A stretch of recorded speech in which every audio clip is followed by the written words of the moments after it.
Hello, everybody. We are back here on the social stage for our next session at Creative That Converts, a fireside chat with Cameron Ripley and Javan Van Gronigen. Cameron Ripley is the founder and CEO of Community Boost, a purpose-driven digital marketing agency that has raised over $150 million for more than 1,300 nonprofits since the founding in 2012. Under Cameron's leadership, Community Boost has supported renowned organizations like Charity Water, Equal Justice Initiative, Cancer Research Institute, Goodwill, and United Way scale social impact by growing thriving communities. Recognized as an industry leader, Community Boost has earned accolades such as Microsoft's Global Emerging Partner of the Year Award, the Culture and Community Award, Most Innovative Model, and are recognized by Real Leaders as the number 43 top impact companies in the world. Beyond delivering exceptional marketing services, the company is a pioneer in knowledge sharing and community building through the Nonprofit Marketing Summit. As the largest virtual conference for nonprofit leaders, this virtual event attracts over 25,000 attendees, fostering collaboration and innovation across the sector. And joining Cameron, we have Javan Van Gronigen, a prominent leader in digital innovation and brand advancement, serves as the founder and creative director of 50 and 50 and Donately. With a background as the former art director for respected firms like Digitaria and Murum, I could be pronouncing that incorrectly, and Invisible Children. Javan launched 50 and 50 in 2009 to elevate nonprofits with top-tier web designs and branding. His strategic vision extends to Donately, where he drives initiatives to revolutionize fundraising through innovative digital solutions. Javan's unwavering commitment to positive change resonates in every project, leaving a lasting impact on the nonprofit sector. This is about to be one heck of a session, so let's welcome Cameron and Javan to the stage.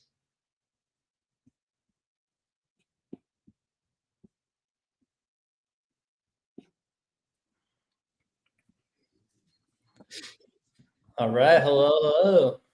How you doing, Cam? Doing well, thanks, Jordan. Yeah, really excited to be back, and I'm super excited to have this fireside chat with the one and only Javan Van Gronigen from 50 and 50. I'm not going to introduce myself too much. I'm, again, founder, CEO, Community Boost, and excited to be back on stage today. But Javan, why don't you take a moment and introduce yourself to the audience? Yeah, sure. Hey, everybody. Javan, as was already mentioned, creative director, founder, Donately and 50 and 50. Splitting my time there, really just running product and service side of things. Really have just fallen in love with the digital world, digital ecosystems, creative work, and works to build two amazing businesses and teams around me. And yeah, excited to just chat creative, chat design, chat kind of all things creative with you today. Absolutely. So, yeah, again, let's get the chat going here. This session's going to be super interactive and really great. I've known Javan for really since I started Community Boost, and what 50 and 50 has done on the design side is just incredible. And how we want to approach this session, like just really diving right into the content, is we wanted to almost like pose these questions for Javan, for myself, and honestly, I wanted to get that chat going too. And then from there, this is kind of what we wanted to hit. But what does great creative mean to you? What's the difference between art and design? How should marketers balance form and function? What creative trends are performing the best in 2025? Can we see some great creative examples, which we put together, different slides on? And then, rounding it up with like our top creative recommendations for this year. But I want to take a moment. What other questions does this audience have about creative and for your organization? So if you have any questions that you kind of want us to weave into this conversation outside of what I have on the slide, let me know. But what are your biggest burning creative questions? Feel free to throw them in the chat or the Q&A. All right. First person to post a question is gonna copy on me. Get the chat going. All right, so let's dive in. first question, what does creative mean to you? Let's get the chat going too. I'd love to see, like, how do you describe great creative? And, Javin, I certainly want to pass this to you too to kind of kick us off. Yeah, I can kind of fill the air a little bit here while people are thinking about the responses. For me, going back even to college education, right? Going into art degrees and design degrees, right? Creativity kind of encompassed all of that. To me, creative is just making something. Fighting my kids over sitting down and watching YouTube, and it's like, look, there's consuming and there's creating content. To me, creativity is just putting something out in the world. Kind of rather than taking stuff in, you're making something new. Oftentimes I speak visually, so I think of design, I think of layouts and UX and video, but oftentimes I think creative is pretty much anything, teachers and students and parents, and it can really be anything. It's really just, can you think of something new and put it out in the world? And I think that's something I like to encourage everybody to do. It's also something that comes from anybody. Like, I can't tell you how many times we're in, what I would consider like a creative meeting, and a project manager or a client pops in with something that resonates and grows and snowballs. And so it's that whole process of just opening your mind, thinking, asking questions. And then I think gelling, there's a part of that that's like, okay, grabbing something that's that moment of like, oh, that catches and that's interesting and that's got a double meaning, or that's got a way that's going to grab attention. So I think all of it, I think that's that umbrella term for just putting something new in the world. So I think that's kind of how I would put it together. Yeah, thanks for sharing, man. I want to share some of the audience, like how they define great creative. Gail says strong storytelling. Carolina says image and text balance plus a powerful picture. John says content that connects.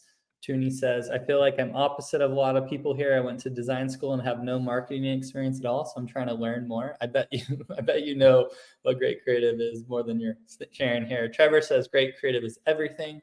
Consistent quality design across all your channels. Erica, engaging and eye-catching, storytelling, express unique ideas. And then we got great creative to me means no AI slop. Yeah, all super valid and interesting. I think, what does great creative mean to me? I would say it's something of interest that like grabs attention, and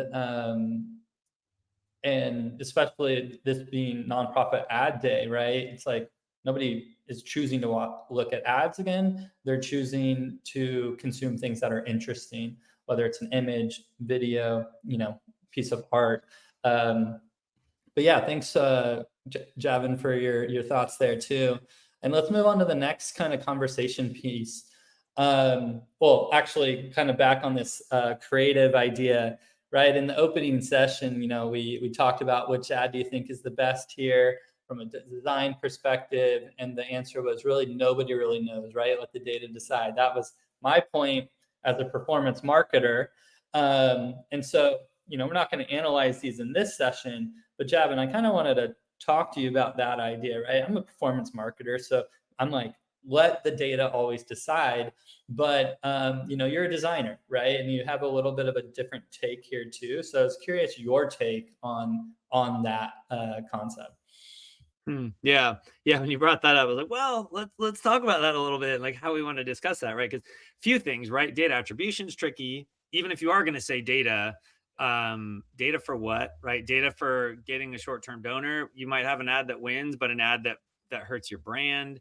It might be getting the wrong donor. So I see oftentimes data can be a little tricky when it comes to analyzing creative and being able to recognize, like, is this creative work helping us in the long term, in the short term? There's so many ways to analyze data. But I also don't want to cop out and say like, hey, this is a more creative ad. That's kind of tricky too. So, I think for me, the data is critical, right? And I think any designer who wants to shy away from, or any creative who wants to shy away from finding out, hey, I made 5 ads, which one is really performing, and then digging into why. And I think that's an art form too, really, to say, hey, look, people are resonating with the more lighthearted or the hopeful, or no, like people are really resonating with the more, problem or challenge language, right? I go back to thinking of work we did with PETA. I always had a really hard time with it because it was so visceral and so raw and so hard to design, but it was what converted. And so I think when you look at it, you have to see both sides of that. So I think, Tuni, you're asking a lot of the right questions, or at least ruminating on the idea that like there's creative and then there's marketing, and there is a version of that that kind of has to work together, because you need your design work and your creativity to do something. So it's I don't have a silver bullet here of exactly how you do it. But I do think you need to take a multi-pronged approach to analyzing what you're doing, because I think going for data, it helps you spend your budgets, locate what you should be spending on, see what's working. But there's a risk there that you just, similar to AI, you start to just go down the model of like what the data tells you, and all of a sudden your brand isn't emotional, or it isn't captivating, or isn't a long-term kind of consistent ecosystem that people can resonate with. Yeah. Yeah, I think it's a balance, right? Like I think the ultimate leverage for an organization is brand, right? And if your brand, when people think about a certain mission, a certain cause, and your brand is like what they're thinking about, that's like you've won. You're just going to continue to win with organic growth and all sorts of aspects. And so yeah, it's a balance. I think most organizations need to still lean into like really let the data guide us in many ways, but we have to have that holistic brand piece. And I think really one of the biggest reasons I was even making this point is I think a lot of times, especially when we're working with boards, not to throw boards under the bus, but it's like, this is what it should be, right? They feel like they know exactly what the message would be. And it's kind of that old school marketing, like we're going to design, this one flyer, one campaign, and that's it. And we're just going to post that, right? But that's not how digital marketing works today. So it's about really kind of threading that needle. Awesome. Well, let's hit this kind of next question. I mean, Javan, you're definitely an expert here, but what would you say the differences between art and design? And I know we got some designers in the chat as well, but I'd love to get your guys' takes as well. But Javan, what's your take here? Yeah, I mean, it's interesting. Again, I mentioned kind of going back to college, which that's a long time ago for me, but I wrestled with it then, right? It being like kind of balancing a design and communications major with an art major. Like what really stood out to me, and I think I named my senior thesis or whatever, sellout. It felt like it was a shift between art being an expression of the artist, something that was your own expression. It was to evoke emotion, versus a design and a designer. Typically, you can design for yourself, but to that, to me, that almost is then an art form. Design is picking up somebody else's challenge, somebody else's, ideas and concepts and businesses, and being able to step into their shoes and craft creativity that speaks that message and speaks that brand. And it's typically a balance, right? There's a task to design. So if you're designing posters, you're designing websites, there is a goal there that I think is a little less clear or less necessary when you're talking about art. A painting on a wall is art in that it is trying to evoke emotion, and but it isn't asking you to click or to buy or to join a newsletter. And that's kind of probably oversimplified. There's probably a lot more versions of design that we can talk about, but this is a marketing conference and an advertising conference. So to me, it's taking art into a place where we give art and we give creativity a task. And if people aren't doing that task, then we actually have a bellwether to say that design can be good or bad, in a way that I think art is so much more subjective. Design has a little more of an objective analysis on it. And to the point earlier, we have to kind of recognize that and recognize, like, is this design doing what it's supposed to do? Yeah, well said. So kind of building off of that, like how do you think, how should marketers balance form and function? Yeah. Try not to go too deep on this one. I think just the school of thought here is that both are needed, right? You think of furniture design.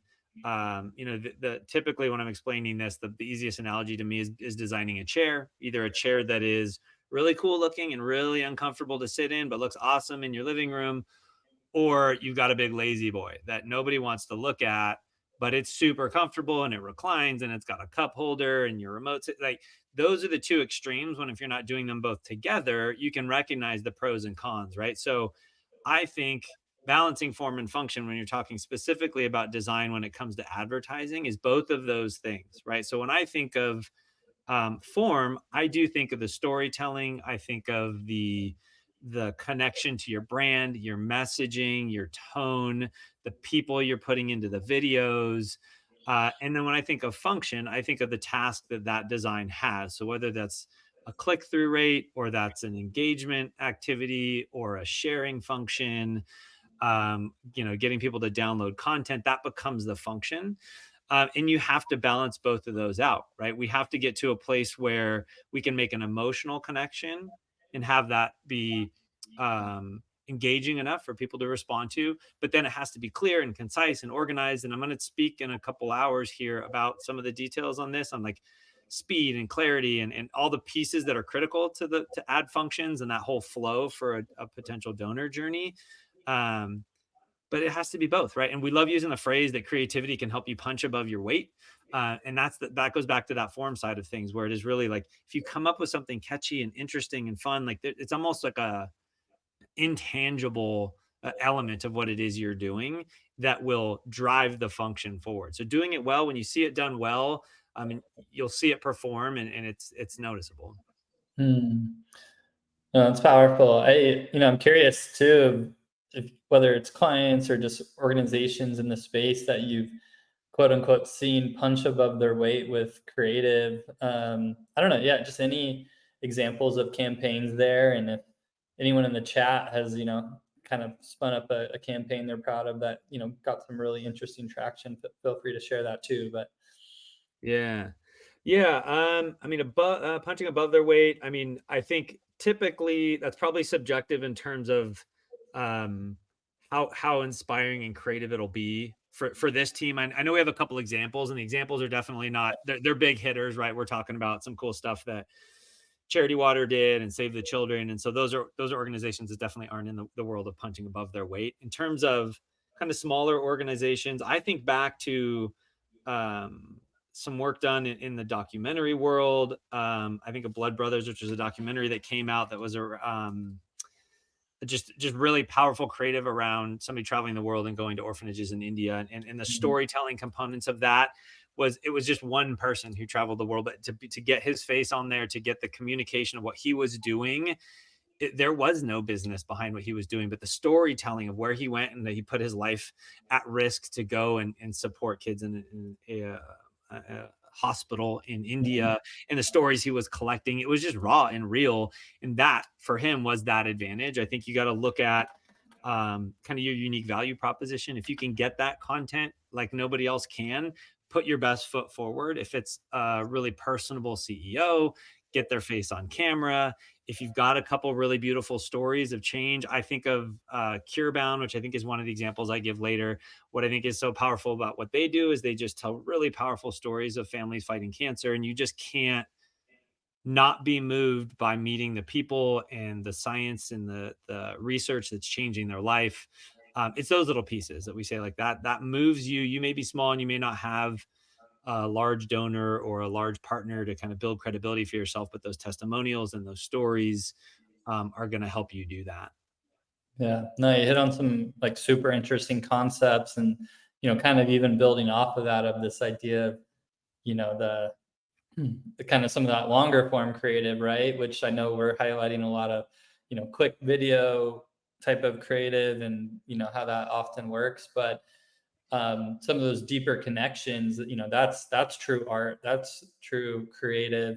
And when we can do that, and especially in this world of like we're in the creator economy, and there's a lot of those organizations who are willing to kind of pour in and bring light to causes they're passionate about and their own audience. There's a lot of like super just interesting, but again, it takes a really like creative brain and bold strategy to even lean into some of those ideas as an organization in 2025. But Yeah. all right, so let's start diving into some just general creative trends that are performing the best in 2025. I know we have some slides on this here. Oops, sorry. But yeah, I'll pass it to you. But like in general, like with design in general, just, creative trends you're really witnessing both Sure. in the nonprofit space, but even outside of it, if, that's, relevant. Yeah.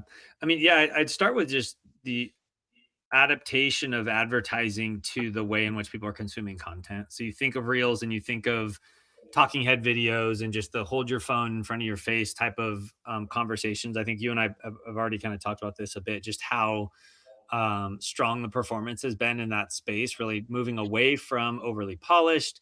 We've already seen kind of people saying like, yeah, like what is AI doing? And it feels inauthentic and it feels like, it's a hindrance to the work that we're trying to do here to be original and unique and different in our storytelling.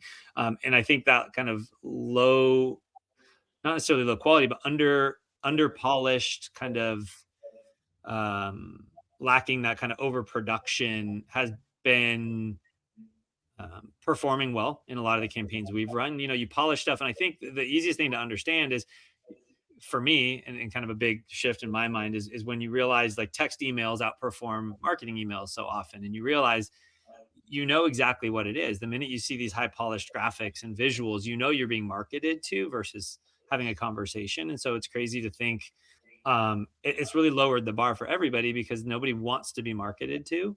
And I think those conversations and that low budget, that kind of unpolished style of content has really taken off in a world of fast content, short videos, stuff like that. I also think just with the rise of how much content is in front of us, bold, concise, quick, clear. Again, my conversation later will be kind of on a kind of framework or audit of this, but can they understand it quickly? Is it clear what they're getting? Is there a clear trigger? There's a little bit of a UX framework that can kind of help you if it is emotionally captivating.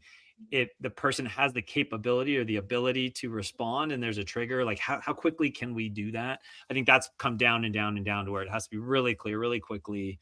Um, yeah, and I Mhm. think just the storytelling piece, just being able to get to a place where we can tell our stories as organizations far better than we used to be able to, just through testimonials and narratives, and like being able to get to that unpolished content much easier, to be able to text a video across the planet, get it organized, get it up, get it live. I guess the last thing I would say too, and then you can jump in, Cam, is the speed to which things are happening, right? That you can see paid ad campaigns running already on the riots in LA that are taking place right now, a few hours from here. Your ability to grab content, put it together, get it online, and get it running in these ecosystems is so quick that you just have to be able to respond really fast. No, it's well said. I think speed, to your point, right? And as we covered in the earlier session, right? Like when we think almost, it's like everyone's doing everything all at once, and the funnel is really shifting, right? And it's the 5 S's again, right? People are either searching, scrolling, streaming, shopping, or supporting, right? And again, often even multiple things at once. And so when we think about that, we think about like where we're doing that, right? Like if we're streaming, yeah, there's streaming services, but YouTube, as far as a marketing platform, is dominates. But yeah, what's that experience we're trying to deliver there? And like those tools are all rolling out these new type of channels. And I think, one of the, I think just to kind of build off of what you're saying, why has a lot of that type of creative done so well? And, one, remembering, you know, Meta, Instagram, LinkedIn, TikTok, right? Like, the end of the day, they reward content where people are like on it longer, engaged with it longer, comment on it, share it, right? And with a lot of that creative, you're almost that like lo-fi type of style, it's authentic, right? And to your point, in the world of AI, right, like people are almost looking and craving that authenticity. But that said, you can see videos where clearly they, poured some resources into it. It might be, you know, 20 minutes long, right? We talk a lot about like that spring video that Charity Water launched. It was 20 minutes, kind of a crazy idea, but it was just so moving. So at the end of the day, it's what's authentic, what is interesting, and what can grab that attention. And then from there, is that a video? Is it an image? Is it a carousel? Kind of in what format? Is it just text, right? Powerful text. So yeah, well, I'm curious too, feel free like in the chat if there's, what creative has like been working really well for you on what platform. Please don't forget about the Q&A here too, and you can upvote those questions. We want to have plenty of time for Q&A in this session. But yeah, let's start to get into some creative examples. Speaking of, what's performing well, great creative. And Javan, you just kind of want to take us through some of this and like why you like it. Like, let's hear from your amazing designer brain and like how you break this down as, a professional. Yeah. So this first one, we worked this past year with Volunteer Match, which if, as some of you are on the nonprofit side of things, or a lot of you, Volunteer Match is a marketplace for connecting volunteers to nonprofits. Now working with Idealist. But the idea here was really to target in on the idea that we needed more volunteers. So it was a two-part system here. We needed to work to get opportunities for volunteering, but we felt like at this point in time, we had opportunities. We needed to recruit more volunteers.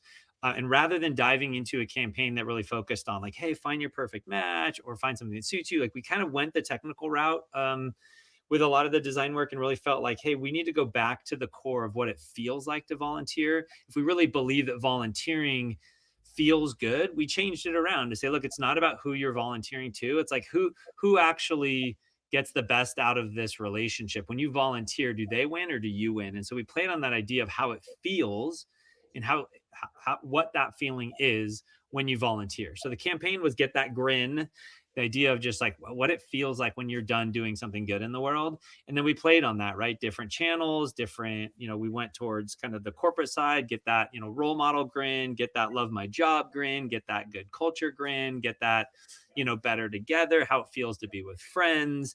And so we jumped into it, wanted the brand itself is a very bright brand, very, a lot of color.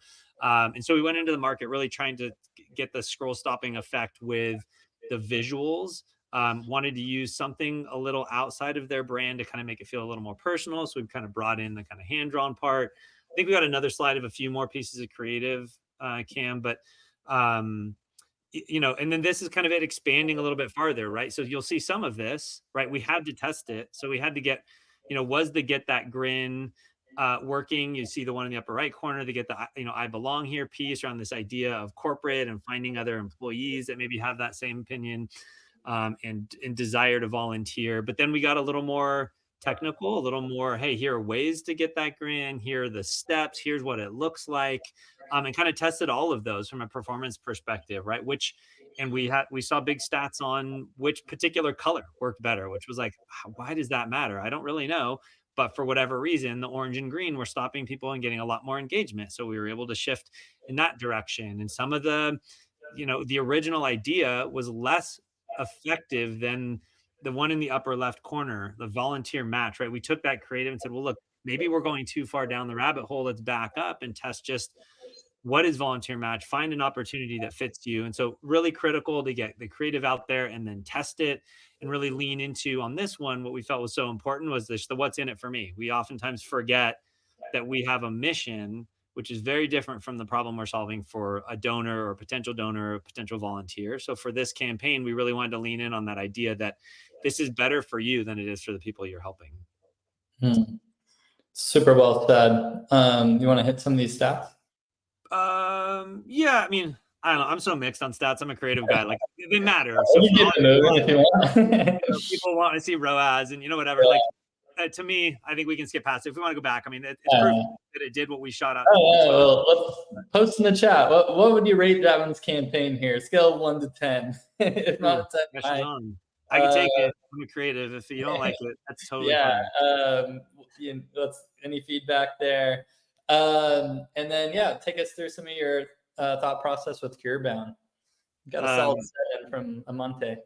I'll take it. So CureBound, I'll take a 7, honestly, because I think designing for ads is so hard to do. Like the form and function on a website, much easier than like how important it is for you to get people to click and engage in this little tiny thing on a full page with all this other stuff going on. It was tricky. Okay, so CureBound. You got an 8 from John. Loving the concept. Yes. Awesome. I'll take it. So CureBound. So this was originally Padres Pedal the Cause here in San Diego, cancer pedal event through the Padres baseball team. But they grew so much that they wanted to create a foundation or a nonprofit organization set on finding cures for cancer. So they kind of brought that team together. They work with Salk and Institute of Immunology, all the big hitters in San Diego. We got a lot of big institutes trying to solve kind of cancer and cancer research programs.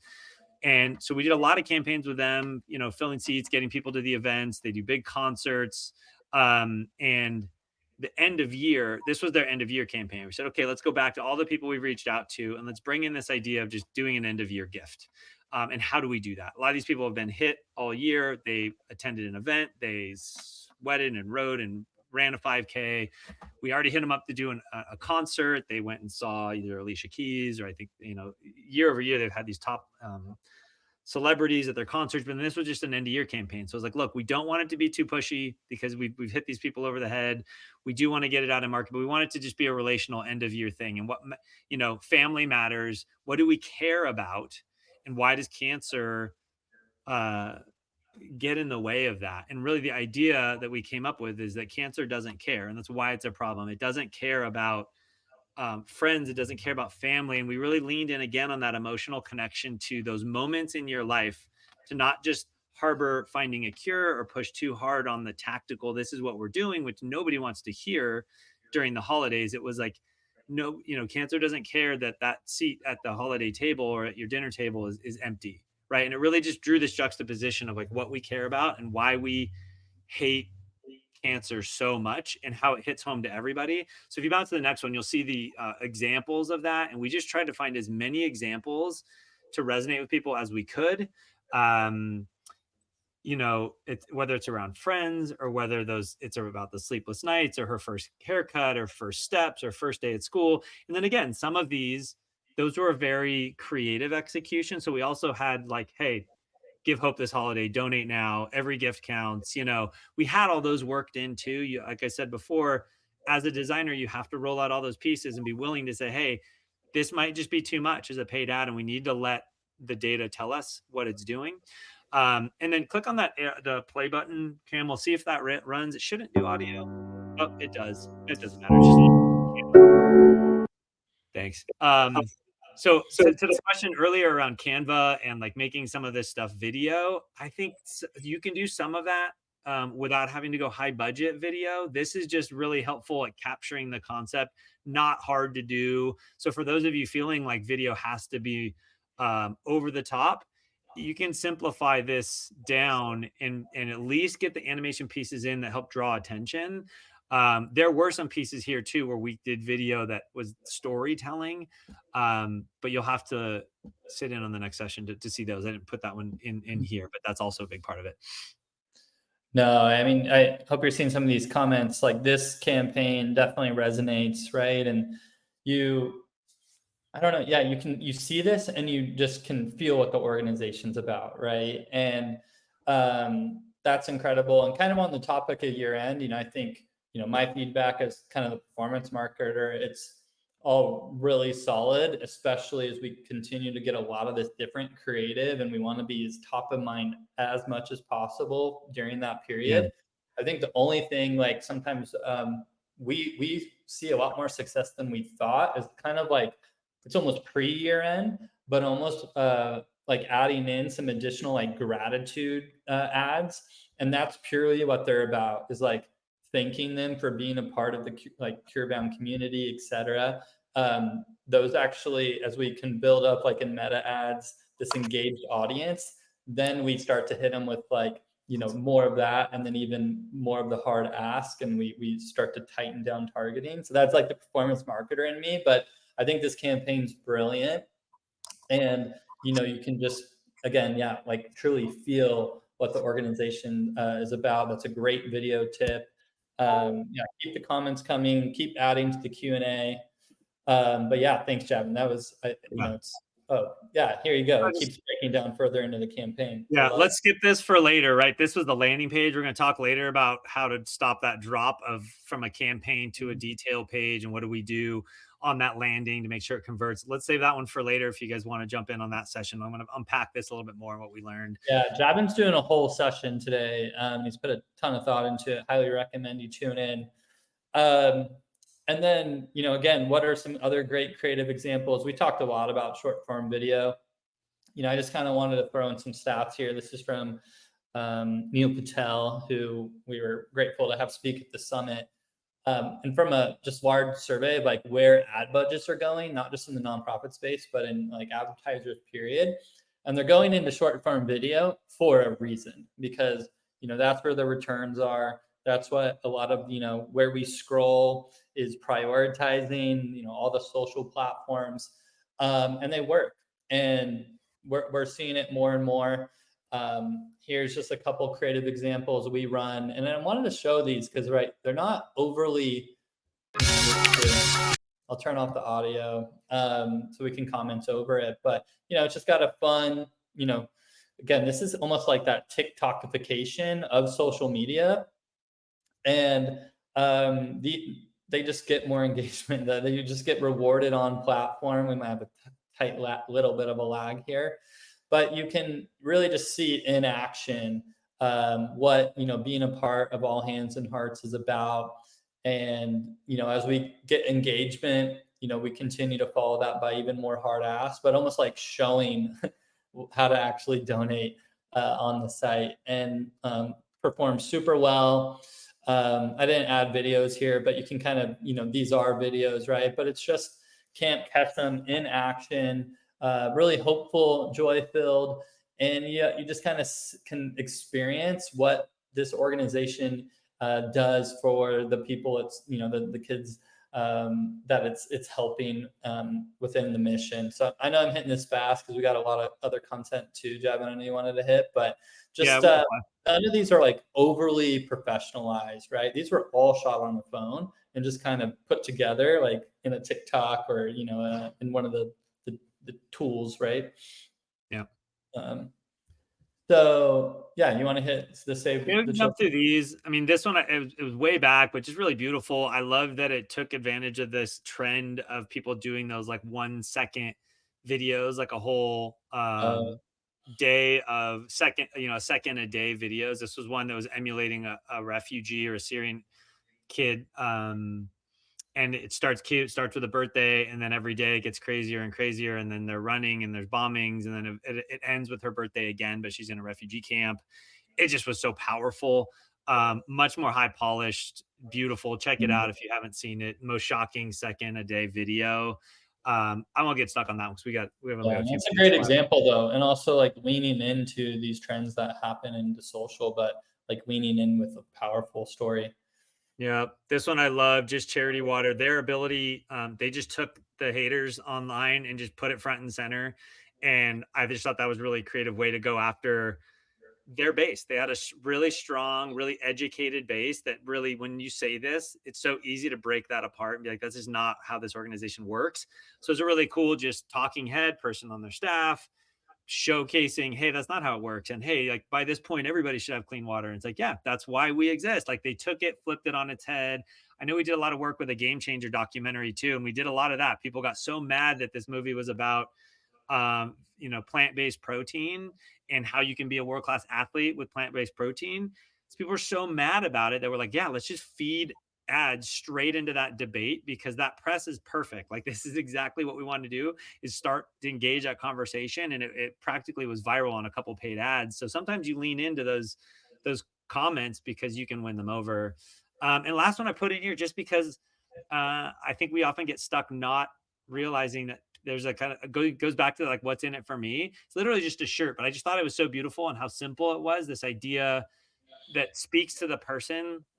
There's an organization, Troy Love in Arms. They do work in mental health and youth mental health. And this idea of just being affirming to somebody, throwing a t-shirt in there. I always push organizations to have sustainable revenue models, especially ones that give back a bit. And it was simple, as easy. It took 5 seconds for them to probably film a person spinning around with a shirt on, but it had that punch in that moment, and then you put some ad money behind it, and it can be a good tool in the tool belt.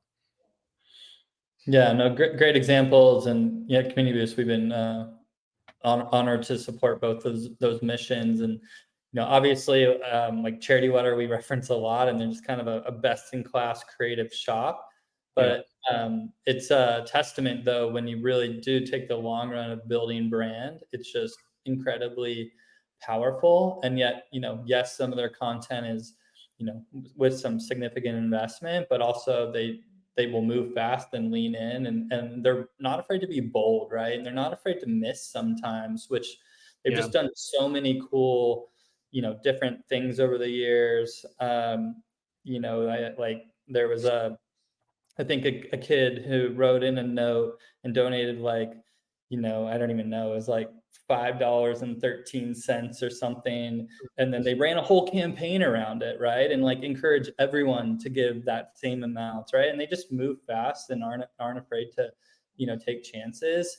And then Taloha, super interesting, great model, and just a really lean and scrappy team, but they've have always just kind of really leaned into their voice and lean into their the generational audience that they really connect with. And so, yeah, I just wanted to include this. This is something a partner of ours sent in. I won't say who, but sometimes, especially when we're investing in remarketing ads and things like that aren't as performance ROI focused and our brand building. But this is literally 100% true. A client sent us this, that someone said, saw your YouTube ad, very impressive work, I want to support it, closes the check for $1,000, thank you, and please continue this life-saving mission. And it's just kind of a reminder that we can't always attribute a lot of the brand work we do, right? Not everyone's going to watch something and donate immediately.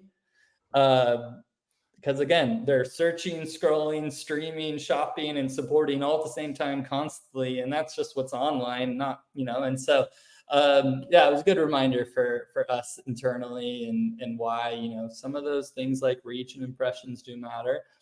But yeah, let's make sure we have some time here for the audience. What questions do you have? I'll hit the Q&A.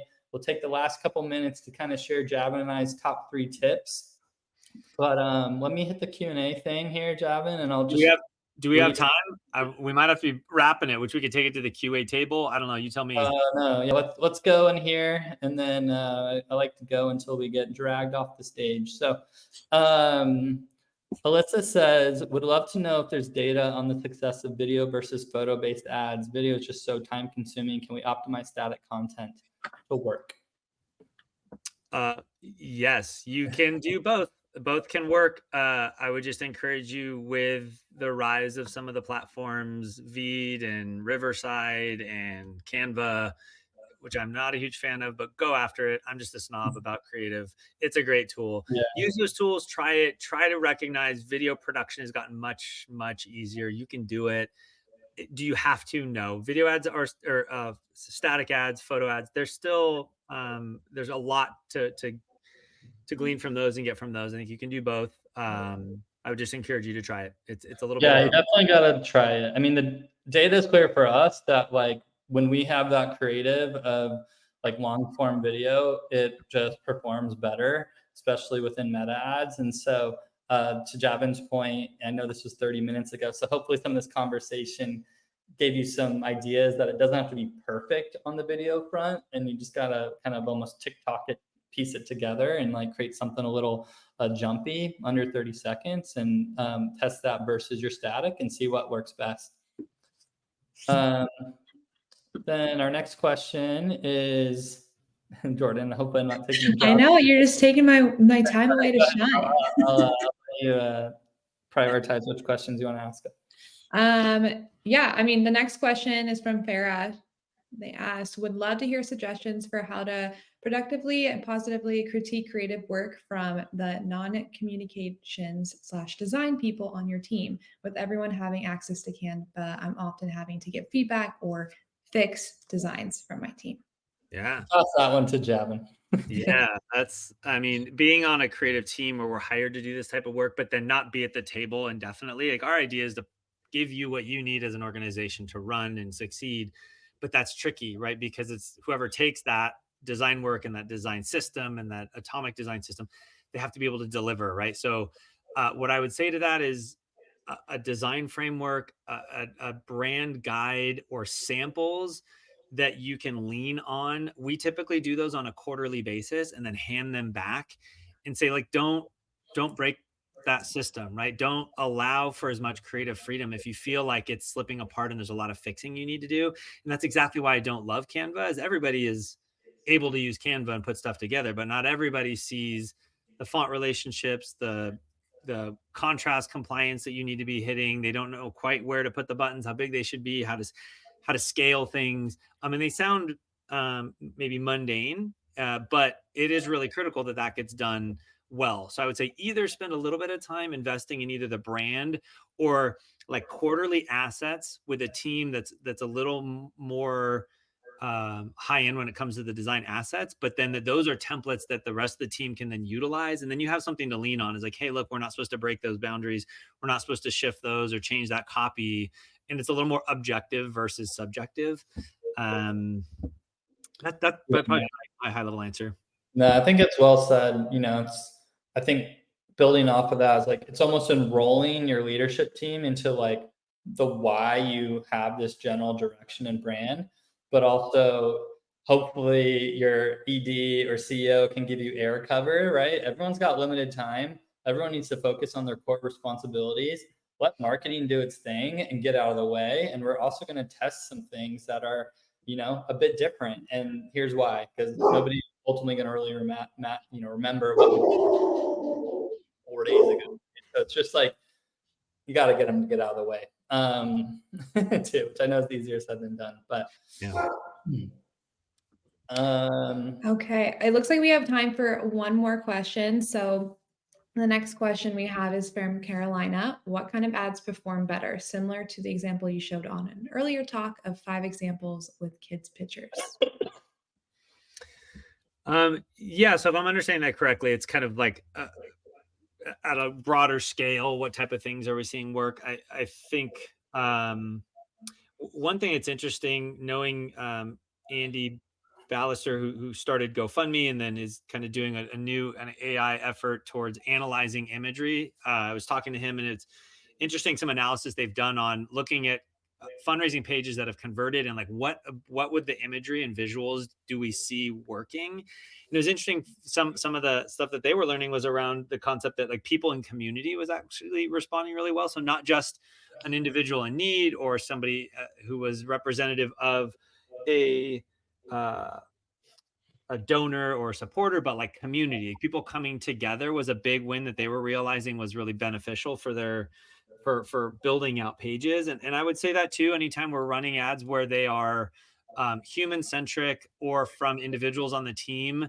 again, going back to unpolished, authentic, those seem to be what works. And then in terms of platform, in terms of audiences, that's kind of going to be different per organization from where we sit. Absolutely. No, well said. I nothing really more to add. I just want to continue to plug Javan. It's been great working with this team. We're actually investing in them in redoing Community Boost's site. So if you want a strong designer, check them out. And I think we're going to pop over to the lounge. I'm going to be a little in and out, but Javan, are you able to make it? Yeah, I'll jump over there. Yeah, I can see a couple more questions. So if you guys want me to respond to any more, I'll jump over to the lounge and we can keep the conversation going. Perfect. All right. Well, thank you, Cam, and thank you, Javan. And yeah, everyone head over to the lounge.